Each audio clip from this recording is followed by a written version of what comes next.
Shqetësimi kryesor i biznesit me administratën doganore është ai i përdorimit pa kriteri të çmimeve të referencës.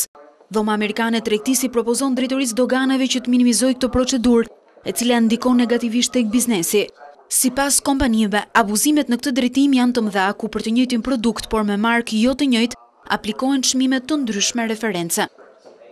Të merret për bazë vlera e transaksionit, që do të thotë që të respektohen dokumentet e transaksionit, kontrata dhe faturat përkatëse, dhe vetëm në qoftë se ka dyshime të arsyeshme, vetëm në këtë rast mund t'i lindje drejta organeve doganore që të fillojnë procedurën e përdorimit të metodave alternative. Nga ana tjetër, qeveria shqiptare duket se ka marrë një vendim për të hequr përfundimisht çmimet e referencës në dogan.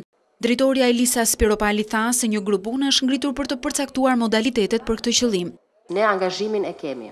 Sigurisht nuk duam të kemi arbitraritete, duam ta reduktojmë në maksimum dhe po e shqyrtojmë administratën tonë se si mund ta reduktojmë bazë të strukturave që kemi, duke shtuar le të themi më shumë analizën, duke forcuar analizën e rrezikut për të parë vetëm rastet që mund të jenë ekstreme, dhe për ta reduktuar për pjesën tjetër. Heqja e çmimeve të referencës pritet të konkretizohet në vitin 2014, por autoritetet shtetërore nuk japin një afat konkret nëse ajo do të ndodhë në 6 mujorin e parë apo të dytë.